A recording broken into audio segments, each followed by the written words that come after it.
The stars gleamed cold and distant in the darkness of space. Captain Zekthor stood on the bridge of his warship, watching the scanner screens with hungry eyes. His tall frame cast a shadow across the control panels. The Krynar were built for hunting. Their thick armor-plated skin could stop most small weapons. Their forearms made them deadly in close combat.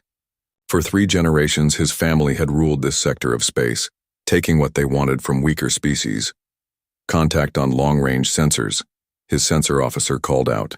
The young Krynar's voice carried excitement. Single vessel moving through Sector 947. Zekthor moved closer to the display. His lips pulled back, showing rows of sharp teeth. A smile in his species. Identification? The signature matches Terran design, Captain. A freighter-class vessel. The database shows it as the Perseverance, registered as a cargo transport. First Mate Voss stepped up beside his captain. Voss was older, more careful. Scars covered his face from years of battle. Terrans, he said slowly. We have not hunted them before. Zekthor laughed, a deep rumbling sound. Because we have never found them alone before. They always travel in groups like frightened children. He pulled up the data files on Terran ships. The information made him laugh again. Look at this. Light shields. Minimal weapons. Slow engines. They are merchants, not warriors. The reports say they are unpredictable, Voss warned. The reports say that about every species before we hunt them. Zekthor replied. He turned to his crew. Ready all ships. We will take this prize easily. The Bleeding Talon fleet consisted of 5 warships. Each one carried heavy weapons and thick armor. They had hunted successfully 8 times in the past year. Every time their prey had either surrendered or died quickly. The Krynar were apex predators. Nothing in this region of space could match them. Far ahead, the Perseverance moved through the black void. It was a boxy ship, built for carrying cargo, not fighting. Its hull was painted white with fading blue stripes. On the bridge, Captain Elena Vasquez sat in her command chair, drinking coffee from a metal cup. She was a small woman compared to the Krynar, barely over 5.5 feet tall. Her black hair was pulled back in a tight bun. Lines around her eyes showed her age, maybe 45 years. Captain, we have 5 ships approaching from behind. Her sensor officer called out. They match Krynar signatures. Elena set down her coffee cup carefully. Distance? 4 million kilometers and closing. They are moving fast. Chief Engineer Marcus Webb looked up from his station. He was a big man with strong arms and a beard that needed trimming. Pirates? He asked. Hunters, Elena corrected. She stood up and stretched. Marcus, how long until we reach the Helios debris field? Marcus checked his console. 23 minutes at current speed. Can we make it faster? I can push the engines to 110%. That will get us there in 18 minutes. Elena nodded. Do it. Tell the crew to secure for high-speed maneuvers. She touched the ship-wide communication panel. All hands, this is the captain. We have incoming hostiles. Battle stations. This is not a drill. Throughout the ship, the crew moved quickly to their positions. They were only 12 people total, small for a ship this size, but each one moved with purpose, without panic. They had done this before.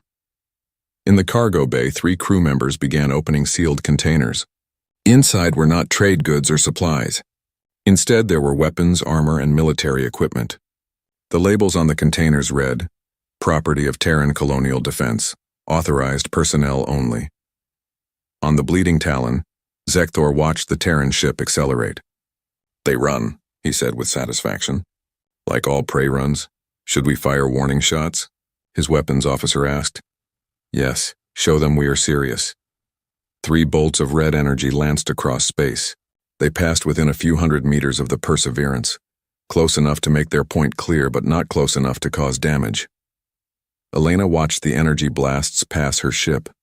Weapons officer, plot their positions. I want to know exactly where each ship is at all times. Yes, Captain. All 5 are maintaining pursuit formation. Standard hunting pattern? Of course it is, Elena said quietly. She had seen this formation before years ago when she commanded a military frigate. The hunters would spread out and surround their prey, cutting off escape routes. It was effective against panicked targets. Marcus, status on the modifications? Marcus's voice came through the speaker. Mining lasers are recalibrated. I have the cargo railguns ready. The defensive array is armed and waiting. Good. Don't activate anything until I give the word. The Perseverance entered the debris field at high speed. The Helios field was the remains of an old battle. From a war fought decades ago, thousands of pieces of metal and rock floated in a wide area. Some pieces were as small as a fist. Others were as large as a house. It was a dangerous place to fly, requiring careful navigation. The Krynar ships followed without hesitation. To them, the debris field was just another obstacle. Their shields were strong. A few impacts would not stop them. "They are hailing us," Elena's communication officer reported. "Put them through." Zekthor's face appeared on the main screen. His alien features would have frightened many humans. Elena looked at him without expression. "I am Captain Zekthor of the Bleeding Talon. You will stop your engines and prepare to be boarded. Your cargo and ship now belong to me." Elena let fear show in her eyes. It was not hard to fake. "We cannot stop. Our cargo is too valuable. We will be ruined if we lose it." Zekthor laughed. "You will be dead if you do not stop. Choose quickly, human." "Please," Elena said, making her voice shake. "We have families. We have contracts. Just let us pass." "No." Zekthor cut the communication. Elena's face changed. The fear disappeared. Her expression became cold and hard. "That was his mistake," she said quietly. She touched her communication panel again. "All crew, the enemy has refused negotiation. We are weapons-free. I repeat, weapons-free. Initiate Protocol Hornet's Nest." Throughout the ship, acknowledgements came back. The crew was ready. Marcus began typing commands into his console. Outside the ship, in the debris field, dozens of objects began to wake up. They had been floating there for weeks, looking like ordinary debris. They were not debris. They were mines. Old human military mines placed there by Elena's crew on their last trip through this sector. The Perseverance suddenly cut its engines. The ship went dark, drifting like it had suffered a power failure. Zekthor saw this and smiled. "The prey has given up. All ships move in. Prepare boarding parties." Voss felt something cold in his chest. "Captain, something is wrong. This is too easy. You worry too much, old friend. Victory is at hand." The 5 Krynar ships moved forward, surrounding the apparently helpless Terran vessel. They closed the distance, ready to claim their prize. Then the mines activated. Dozens of them all at once. Their sensors locked onto the Krynar ships. Their engines fired, sending them toward their targets. The first explosion lit up the darkness like a small sun. The explosion tore through the first Krynar scout ship before its pilot could react. The mine had struck directly at the engine section where the shields were weakest. Metal twisted and broke. Atmosphere vented into space in a white cloud. The ship spun out of control, its systems failing. "Evasive action." Zekthor roared. His confidence vanished in an instant. Around his ship, more mines were moving. They had been hidden in the debris, looking like harmless wreckage. Now they revealed their true purpose. The second scout ship tried to turn away. It was too slow. 3 mines struck it in quick succession. The shields held for the first 2 impacts, but the third mine punched through. The ship broke apart, scattering debris that looked almost identical to the field around it. Voss grabbed his captain's arm. "We must retreat!" "This is a trap." Zekthor's eyes were wide with shock, but his pride would not let him run. "Not yet. All ships, full power to shields. Destroy those weapons." The Krynar ships began firing in all directions. Their weapons were powerful, designed to destroy other warships. Each shot that hit a mine caused a bright explosion. But there were so many mines. For every one they destroyed, 2 more seemed to appear from the debris field. Aboard the Perseverance, Elena watched her screens with calm focus. Mines are performing as expected. 2 enemy ships destroyed, 3 remaining. Marcus's voice came through the speaker. He sounded excited. "The modified systems are ready, Captain. Just give the word." "Not yet. Let them waste their ammunition on the mines. We need them confused." The Krynar weapons fire lit up the darkness.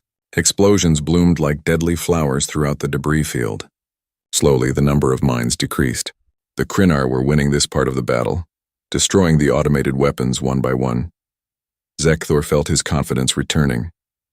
"See, they are only machines." "Clever, yes, but machines break." He pointed at the Perseverance, still floating dark and quiet. "That ship is helpless. We have lost 2 vessels, but we will take our prize and make the humans pay for our losses." "Captain, that freighter led us here on purpose," Voss insisted. "They knew about the mines. They planned this. Of course they planned it.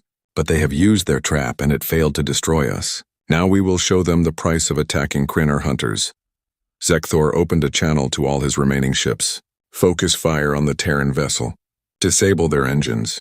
We will take them alive and make them regret this day. The 3 Krynar warships turned their weapons toward the Perseverance. Red energy beams crossed the distance, ready to tear into the helpless freighter. Then the Perseverance came to life. The ship's running lights blazed on.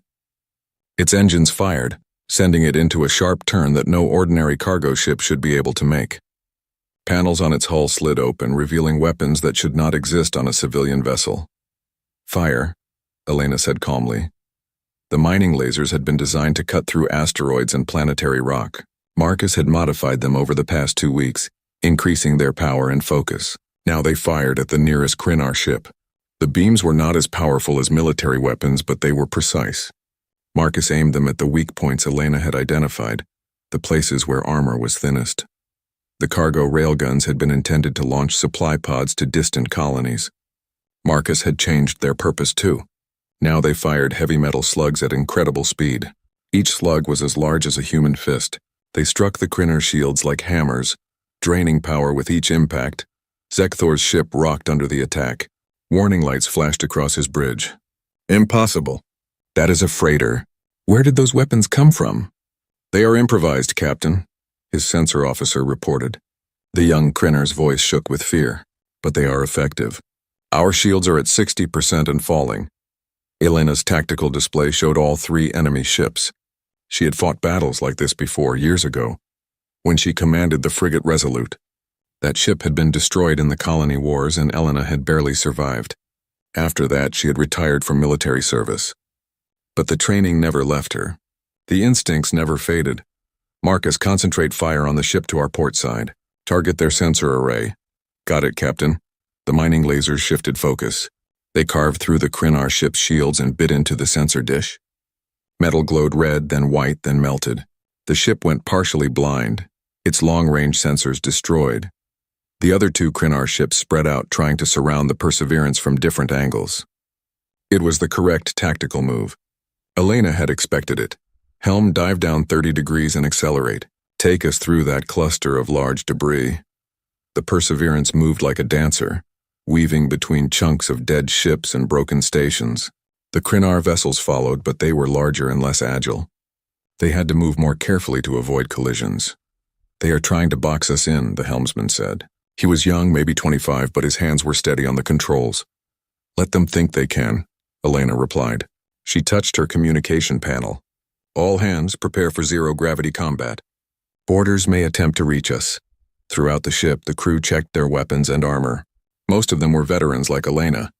They had served in colonial defense forces or planetary militaries. When they joined the crew of the Perseverance, they had agreed to a simple rule. If trouble found them, they would fight. Zekthor watched the Terran ship maneuver through the debris. His anger grew with each passing second. This should have been an easy hunt. Now 2 of his ships were destroyed, and the prey was fighting with unexpected skill. Launch boarding pods, he ordered. If we cannot destroy them from outside, we will take them from within. 4 boarding pods launched from the remaining Krynar ships. They were small, fast, and armored. Their purpose was simple. Attach to an enemy ship, cut through the hull, and deliver warriors inside. Elena saw them coming. Defensive guns, engage those pods. Small automated turrets emerged from the Perseverance's hull.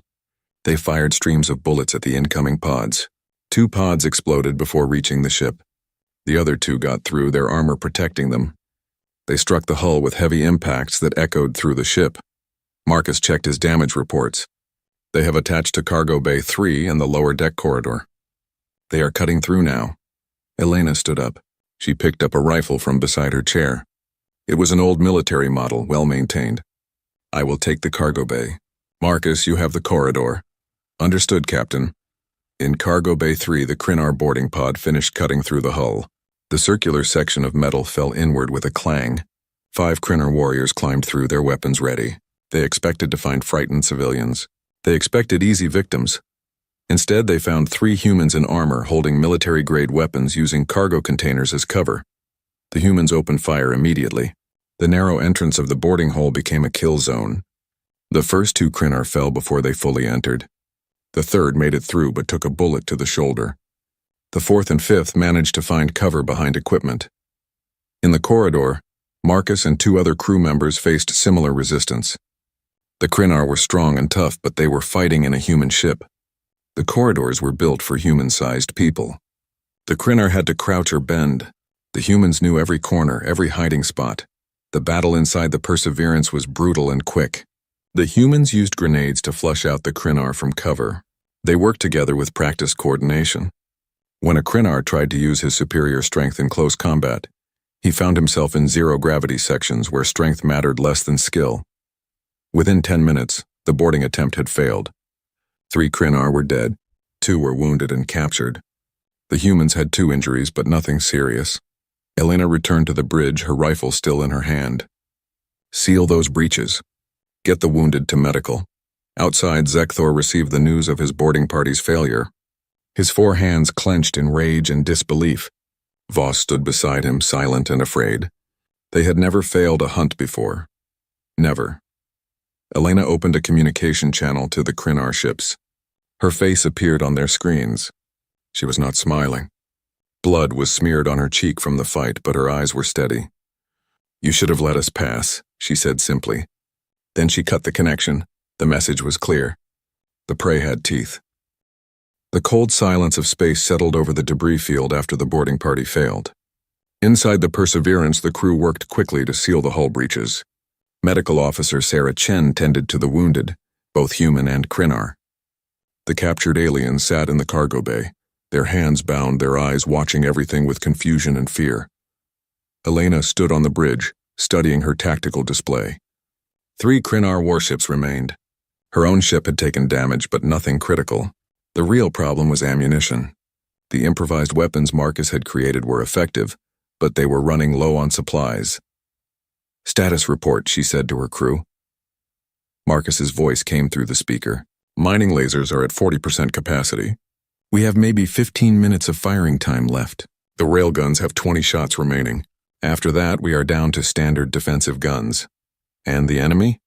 Still holding position at 3,000 kilometers. They have not moved since the boarding attempt." Elena nodded slowly. She could guess what was happening on those ships. The Krynar captain was trying to decide what to do. Pride would tell him to attack. Wisdom would tell him to retreat. The question was which voice he would listen to. On the bridge of the Bleeding Talon, that exact debate was happening. Voss stood before his captain, his voice urgent. "We must withdraw. We have lost 2 ships and a boarding party. The humans are more dangerous than we thought." Zekthor's pride burned like fire in his chest. His family had ruled this sector for 3 generations. If word spread that a single Terran freighter had defeated them, their reputation would be destroyed. Other species would question their strength. Pirates and raiders would challenge their territory. "If we run now, we admit defeat," Zekthor said. "We admit that we are weak.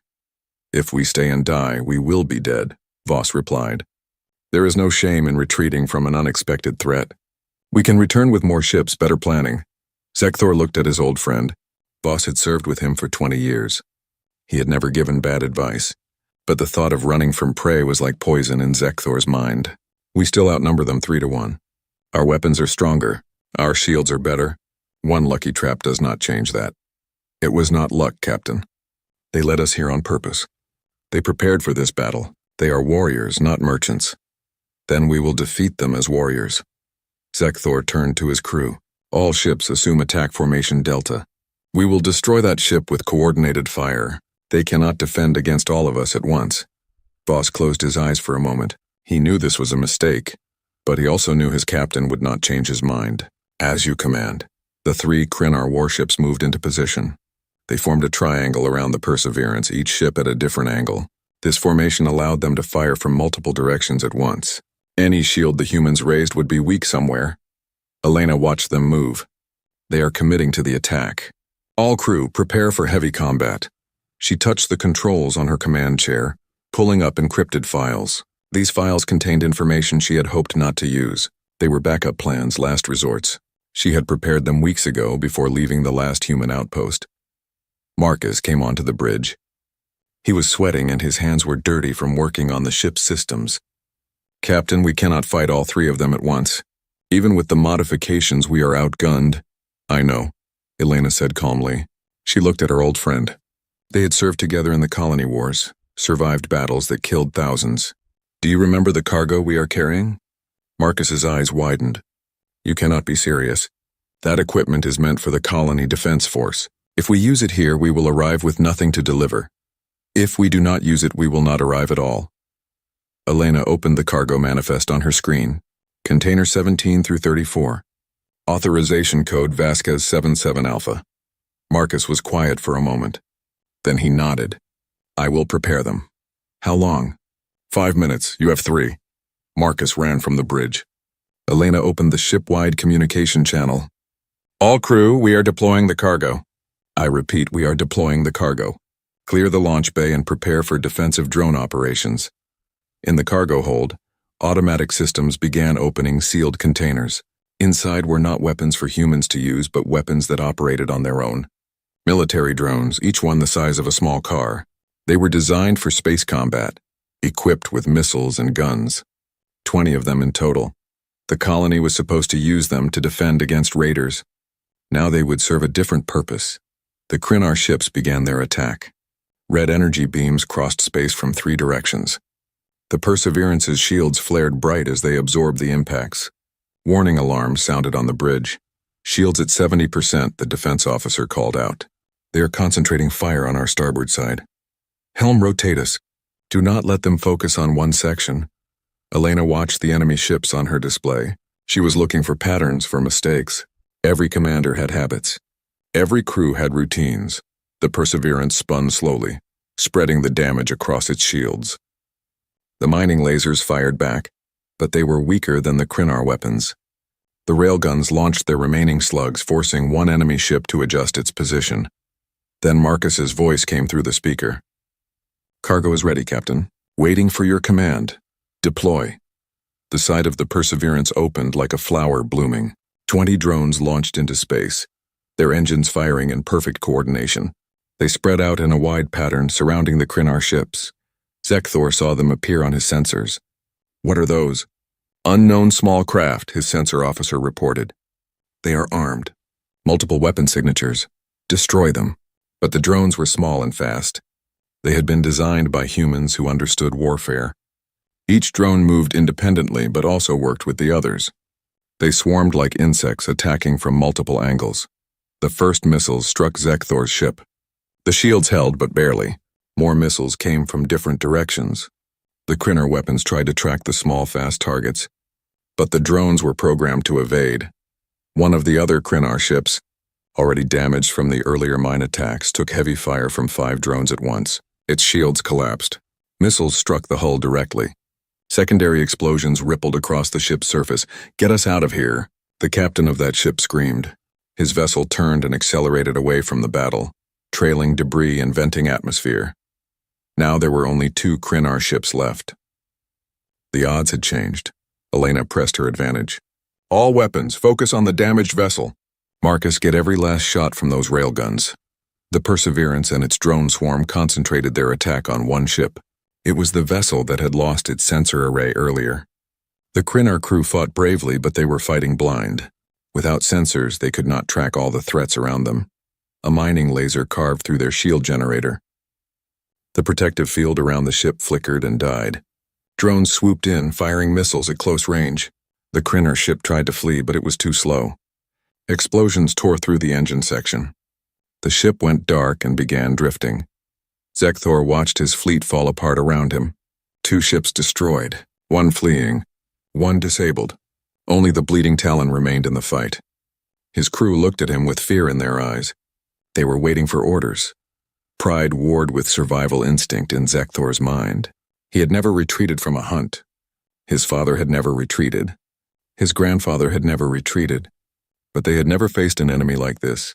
Voss stepped close and spoke quietly. Captain, we must go, now, while we still can. Elena saw the last Krynar ship hesitating. She could finish them. The drones had enough missiles left, but destroying them would mean killing everyone on board. She thought about the captured Krynar in her cargo bay. Young warriors who had been following orders. She thought about the wounded she had treated. She made a decision. Drones, defensive formation. Do not fire unless fired upon. She opened a communication channel to the Bleeding Talon. Crinar vessel, you have one chance. Leave now or we will destroy you. Zekthor appeared on her screen. His face showed shock and rage and something else. Respect, perhaps. You defeated us, he said quietly. I did not believe prey could do this. We are not prey, Elena replied. Her voice was hard. We are humans. Remember that. For a long moment, the two captains stared at each other across the void. Then Zekthor nodded slowly. I will remember. His ship turned and began accelerating away from the battle. Elena watched him go. She did not lower her weapons until the Crinar ship was out of range. Marcus came back onto the bridge. He looked exhausted. They are leaving. Yes. We won. We survived, Elena corrected. She looked at the debris field around them, at the destroyed ships, at the drifting lifeboats from the Crinar vessels. Now comes the hard part. We need to rescue the survivors. The Perseverance drifted through the debris field, its running lights reflecting off broken metal and scattered wreckage. The battle was over, but the work had just begun. Lifeboats floated in the darkness carrying Crinar survivors from the destroyed ships. Some were injured. All were shocked. Elena stood on the bridge watching the rescue operations on her screens. Her crew was bringing the survivors aboard, one boat at a time. It was dangerous work. Any of the Crinar could still be hostile. But it was also the right thing to do. Marcus appeared beside her holding 2 cups of coffee. He handed one to Elena. Medical says we have space for maybe 30 more survivors. After that, we will be overcrowded. How many are still out there? 42, according to the life sign scans. Elena sipped her coffee. It was bitter and strong, the way she liked it. We will find room. We are not leaving anyone to die out here. The crew will not like it. These aliens tried to kill us an hour ago. I know, but we are not pirates or murderers. We will treat the survivors according to Galactic law. She looked at Marcus. Besides, they need to tell their people what happened here. Marcus understood. This battle was not just about survival. It was about sending a message to the galaxy. Humans were not easy prey. In the cargo bay, Sarah Chen worked on the injured Crinar. The aliens were larger than humans and built differently, but injuries were injuries. Broken bones, burns, and cuts needed treatment no matter what species you were. Some of the Crinar flinched when she approached them. Others watched her with curious eyes. One young Crinar, his arm wrapped in bandages, spoke to her in broken standard language. Why you help us? We attack you. Sarah did not look up from her work. She was setting another Crinar's broken leg. Because you are hurt. That is reason enough. Crinar do not help defeated enemies. We are not Crinar. Sarah finished with the leg and moved to the next patient. We are human. We fight when we must, but we do not kill when we do not have to. The young Crinar was quiet for a moment. I do not understand your species. Good, Sarah replied. That means you might think twice before attacking another human ship. Hours passed as the Perseverance gathered the survivors. The cargo bay filled with injured Crinar. Some needed surgery. Others just needed rest. Sarah and her medical team worked without stopping, moving from patient to patient. On the bridge, Elena received a communication from the Bleeding Talon. Zekthor's ship had stopped accelerating. It was far away now, at the edge of sensor range, but still within communication distance. Captain Vasquez, Zekthor's voice came through the speaker. I wish to speak with you. Elena gestured for the communication officer to open a video channel. Zekthor's face appeared on the main screen. He looked older than before. Tired. The confidence was gone from his eyes. You are rescuing my warriors, Zekthor said. Yes. Galactic law requires it. Crinar law does not. We would leave your people to die. I know, Elena said. That is one difference between our species. Zekthor was quiet for a moment. His 4 hands moved restlessly, a sign of discomfort in his species. I have been a hunter for 40 years. I have hunted 30 species across 20 systems. Never have I met prey that fought like you. We are not prey, Elena said again. Her voice was firm but not angry. That is what you need to understand. Humans are not weak. We choose peace when we can. But we are very, very good at war. I see that now. Zekthor looked at something off-screen, then back at Elena. Your ship is damaged. You are far from your territory. You have many prisoners who could still be dangerous. Why not kill them? It would be easier. Elena considered her answer carefully. This was important, not just for this conversation, but for what would happen next. Because we believe that strength is not just about who can kill the most. Real strength is knowing when to stop killing. Real power is choosing mercy when you could choose vengeance. That sounds like weakness to me. Does it? Elena leaned forward. Your fleet attacked us. We destroyed or disabled 4 of your 5 ships. We killed your warriors when they boarded us. We could have destroyed your flagship too, but we let you live. Was that weakness? Or was that us showing you that we could win, and choosing to stop anyway? Zekthor's eyes narrowed. He was thinking, processing. You are saying you defeated us completely, that you held our lives in your hands, yes, and you chose to let us live. Yes. Why? Elena smiled, but it was not a warm smile. So you could go home and tell your people what happened here. So the word would spread. So the next time a Crinner ship sees a human vessel, they will remember this day. Understanding dawned in Zekthor's eyes. This was not mercy. This was strategy. The humans were using him as a messenger. Every Crinner who heard this story would think twice before attacking humans. The defeat would spread fear more effectively than destroying every ship would have. You are clever, Zekthor said. There was respect in his voice now. More clever than I thought.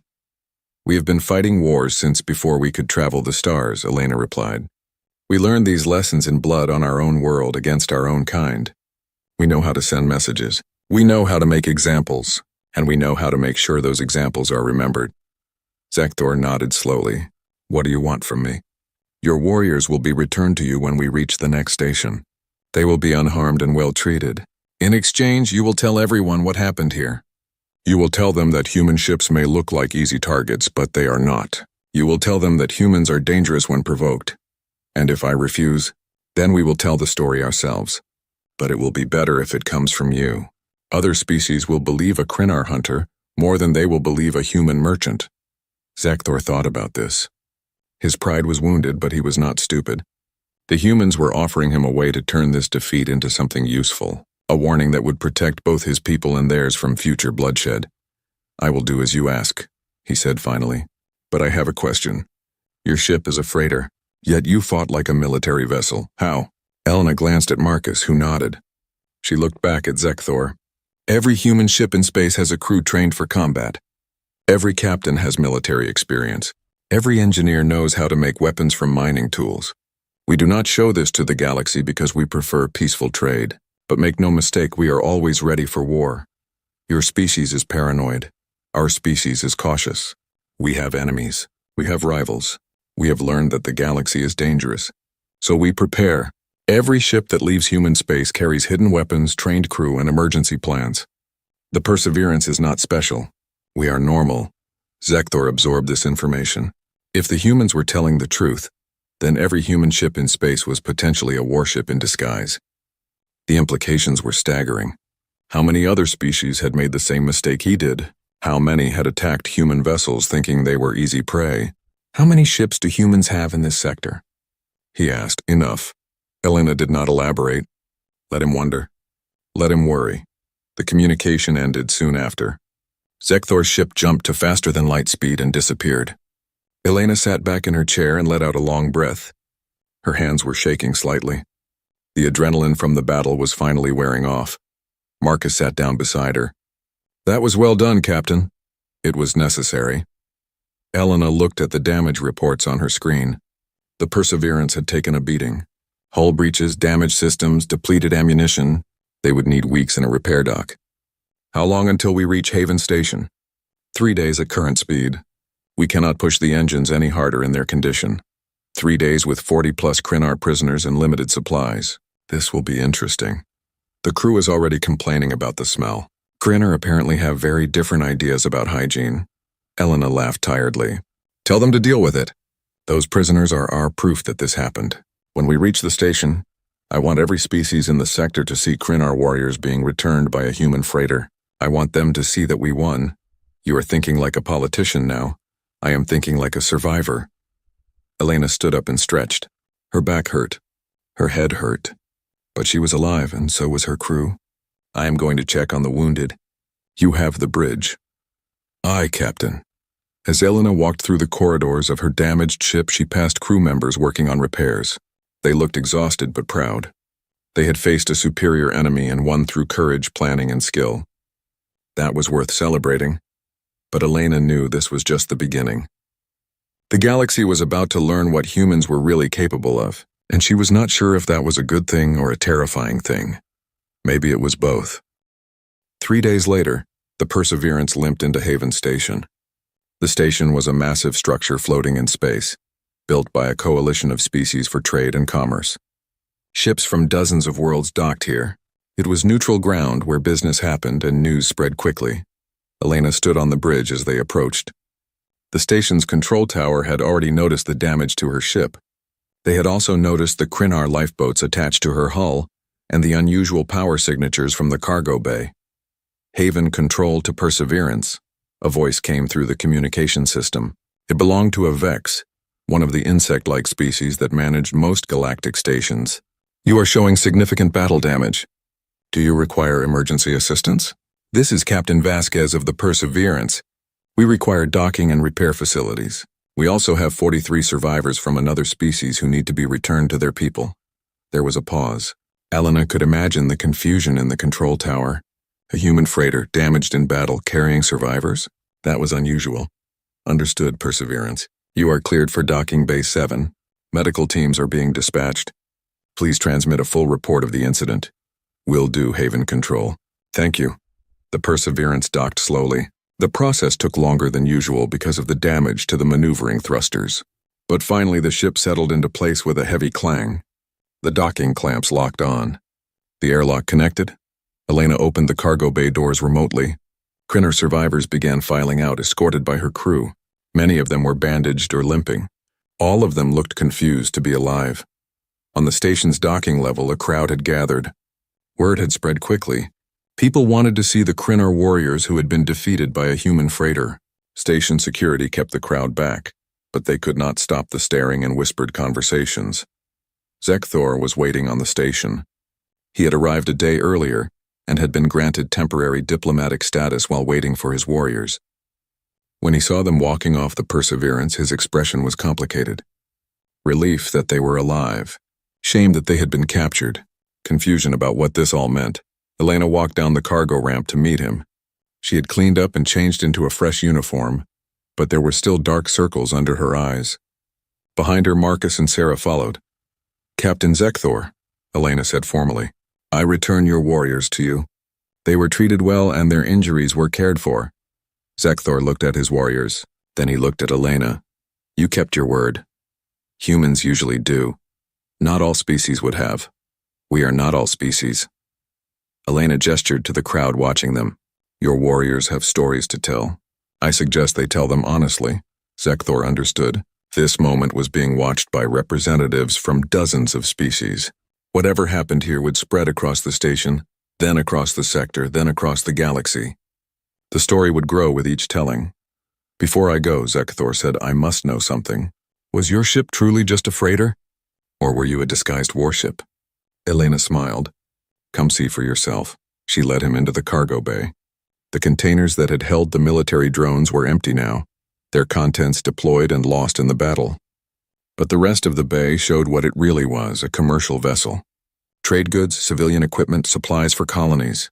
We are exactly what we appear to be, Elena said. A cargo ship. But we are also a human ship, and every human ship is prepared for trouble. She took him to the mining lasers that Marcus had modified. Zekthor could see where civilian equipment had been altered for combat. It was clever work, but clearly improvised. Not military grade. Just desperate ingenuity. You beat us with mining tools, Zekthor said quietly. We beat you with planning, experience, and the knowledge that we might need to fight someday. The tools were just tools. The real weapons were up here. Elena tapped her head. Humans have been fighting for thousands of years. We know how to think like warriors even when we dress like merchants. Zekthor was silent for a long moment. Then he did something surprising. He placed one of his forehands over his chest in what Elena recognized as a Krynar gesture of respect. You are a worthy opponent, Captain Vasquez. I am glad I survived to say that. I am glad you survived to warn others, Elena replied. Make sure they understand the message. They will. I promise you that. The two captains parted. Zekthor gathered his warriors and left the station on a ship sent by his clan. Elena watched them go, then turned her attention to the more practical matters of repairing her ship. Over the next week, as the Perseverance sat in the repair dock, the story spread. Every species on the station heard about it. The details varied depending on who told it, but the core message was always the same. A human freighter had been attacked by Krynar hunters and had won decisively. The station's information brokers picked up the story and sold it across their networks. Merchant captains added it to their collection of spacer tales. News services ran reports about the incident, and everywhere the story went, it changed how people thought about humans. Elena gave one official interview to a multi-species news network. She sat in front of cameras and answered questions carefully. Captain Vasquez, some species are calling this incident an example of human deception. They say you disguised a warship as a civilian vessel. What is your response? Elena looked directly into the camera. The Perseverance is exactly what it appears to be. A registered cargo vessel operated by civilians. We were not looking for a fight. We were attacked without provocation while conducting legal trade. But you had military-grade weapons. We had mining equipment that we modified for defense. Any ship traveling in dangerous space would do the same. What we had was training and preparation. Every member of my crew is a veteran of human military service. That is common among human spacers. Why is that common? Because we come from a dangerous world. Humans have survived ice ages, plagues, predators, and our own wars. We learned early that being prepared is the difference between life and death. When we went to space, we brought that lesson with us. The interviewer, a feathered species called Rix, tilted its head. Are you saying all human ships are potential warships? I am saying all human ships have crews that know how to defend themselves. We prefer peace and profit. But if attacked, we will respond with everything we have. Elena leaned forward slightly. The galaxy should understand this. Humans are not aggressive. We are not conquerors, but we are survivors. And we remember those who try to harm us. The interview went viral across dozens of worlds. It was played and replayed, analyzed and discussed. Some species saw it as a threat. Others saw it as a fair warning. A few saw it as an opportunity, thinking that if humans were this capable, they would make good allies. Marcus watched the interview in the ship's common room with the rest of the crew. When it ended, he turned to Sarah. The captain just changed how the galaxy sees us. Is that good or bad? Sarah asked. I do not know yet, but it is definitely different. 2 weeks after arriving at Haven Station, the Perseverance was ready to fly again. The hull was patched. The systems were repaired. New supplies were loaded. The crew was rested and healthy. Elena stood on the bridge preparing to depart. Marcus sat at his engineering station. The rest of the crew were at their posts. All systems green, Marcus reported. We are ready whenever you are, Captain. Elena looked at the star charts on her screen. Their destination was still the same, New Terra colony, where they were supposed to deliver supplies and equipment.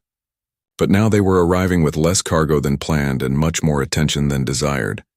Haven Control, this is Perseverance requesting departure clearance.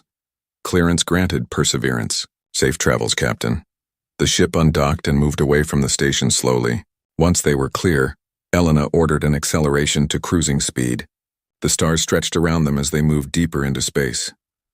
Captain, the sensor officer called out, I am picking up several ships altering course to intercept us.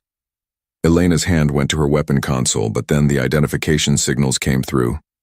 The ships were not hostile. They were human merchant vessels changing their routes to travel near the Perseverance. A communication came in from one of them. Perseverance, this is the cargo hauler New Dawn.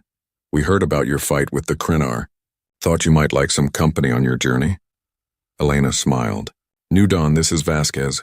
Company would be appreciated. Another ship chimed in. This is the transport Bright Horizon. We are adjusting our course to join you as well. And another. This is the freighter Star Chaser.